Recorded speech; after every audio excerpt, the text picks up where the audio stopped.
Here's a viral video featuring lawyers during the Nigerian Bar Association conference held recently in Enugu, responding to questions raised about the performance of the Tinubu administration. First question is Nigeria better today than 2 years ago? Okay, let's go to the second question. Do you think the nation is on the right track with the policies of the Tinubu government? Okay. All right. My third question. Is your hope renewed? No, I've not finished the question. Hold on. I've not finished the questions. Hold on. It's a longer sentence. Is your hope renewed now? Or do you think this government is in touch with the present realities of the average nation? For those who are administrative, yes, those who disagree, no. You know that by lawyers at the NBA conference. You know, Seun Akimbaloye there was moderating a panel titled, "Is the Economy Stupid?" with the Minister of Interior, Olubunmi Tunji-Ojo, along with panelists Gabriel Okewo, Dr. Obiezekwesili, and George Etomi. This year's NBA conference titled Stand Tall saw the presence of about 20,000 lawyers from across the country. Rufai, I know you want to jump in, but I was asking Ayo first, or do you want to start? Okay, let me quickly. I'll be quick. Yes. You know, when you were speaking, I said the last video answered the first question. Yes, especially when the minister was talking about how Nigeria has changed, the reforms are working. Earlier, I said that I didn't expect anything different. I don't expect the Minister of Information or anybody in this cabinet to go abroad and be saying, "Oh, things are terrible. Food inflation is very high. Yes. You know, crime rate has not really gone down. People are not still going to their farms," because they're trying to attract investment. And you know, in fairness to them, that's very good. It's good that they're going out there and speaking to the Nigerian community. But the truth is that the Nigerian community in Brazil, in Japan, anywhere in the world, they read the news.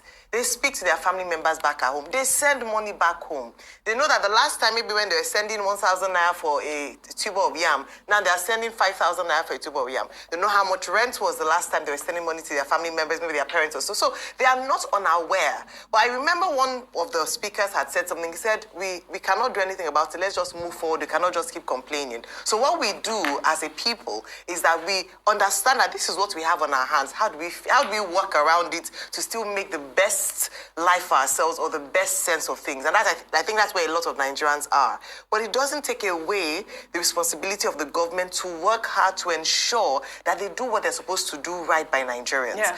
It's okay for them to go out and, you know, talk to investors like that. A salesman is a salesman. He will embellish the truth, be a bit hyperbolic in his statement. But when we come home, let us face facts and begin to see how we can make things better for the people. And oftentimes, when we talk about the reforms of the president, whether or not he's been praised in many quarters, it's in the right direction.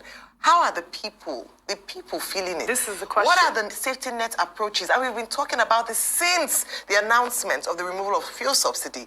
We cannot keep complaining and talking about the price of goods going high. ASU is threatening to go on strike because lecturers are not being paid well, and we, you know, and keep saying that we're doing better. The president has to find a solution, whilst he's saying that we need patience to ensure that people who are the most vulnerable have some form of safety net. So a few things I would say with regards to attracting business: make business easier for people abroad who want to do business here, end corruption, end the bureaucracy, provide an enabling environment for people to want to bring back their home, their money, their hard-earned funds abroad, back home to invest. A lot of Nigerians abroad are patriotic, Oji. A lot of them keep up with the news in Nigeria because they are hopeful that one day Nigeria will be better, and they are willing to work to make sure that that dream comes to pass. But I hope that the government will also partner with Nigerians, home and abroad. When we speak about these things, it's not because we want to criticize. Yes. It's because we are passionate about the nation. We want things to change. And if you don't admit to the problems, you will never find a solution to it. If we keep burying our head in the sand, we will not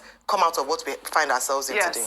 Rufai, your thoughts on the NBA conference and the Nigerian lawyers there, 20,000 of them, having a resounding no about the...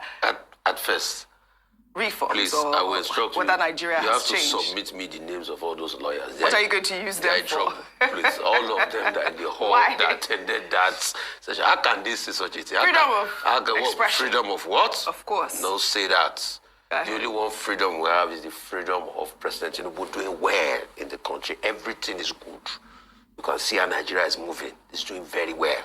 President Tinubu, that's the only freedom we have. So please, for all those lawyers,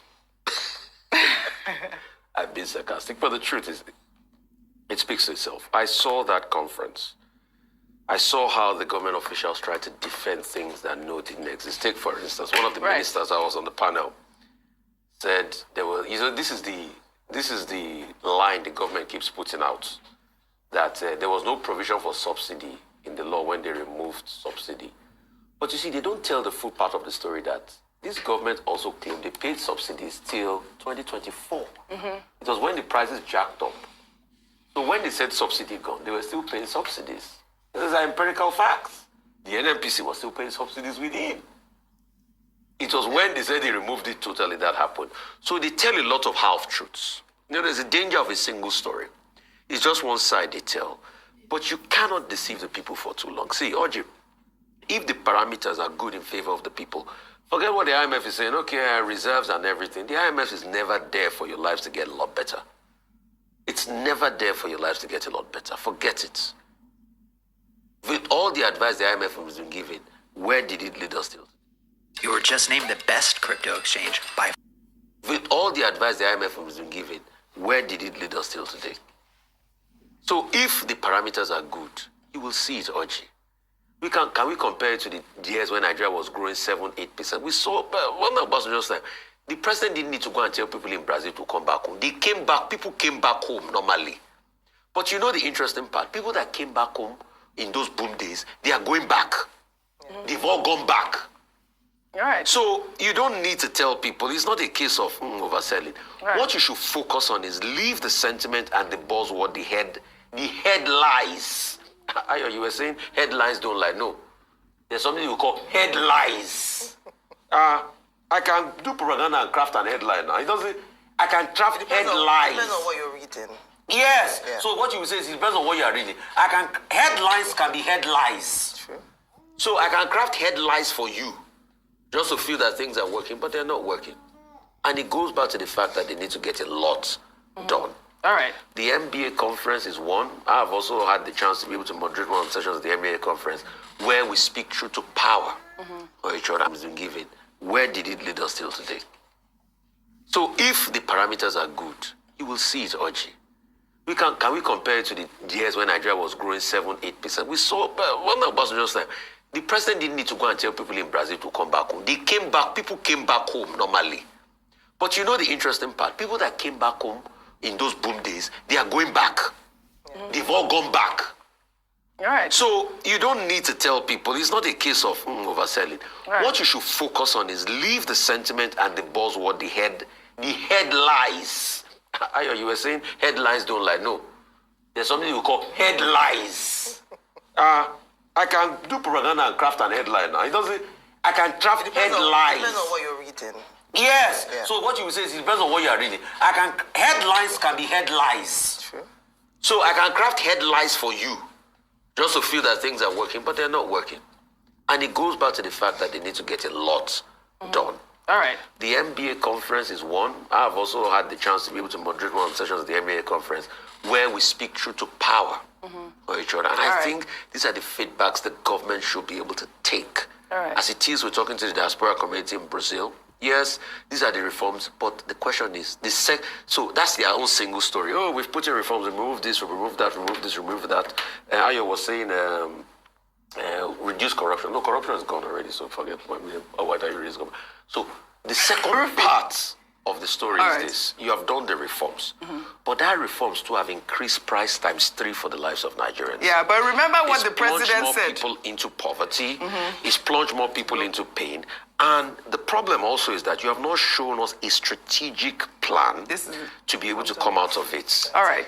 The president has said that these reforms are like, they're going to be like the childbirth. So there's going to be a lot of suffering, pain before we reap the show us fruits of the reforms. I'll give you an instance. But in the meantime, the president is back. I know. To the country. I want to give you an instance. We have those videos. We can play that quickly. I want to give you an instance, please.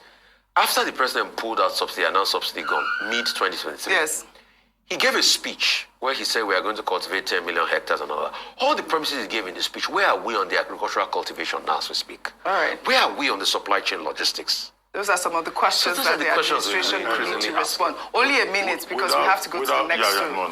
Not even up to a minute. Without prejudice to all these conversations we've been having about economic reforms and the impact on the people.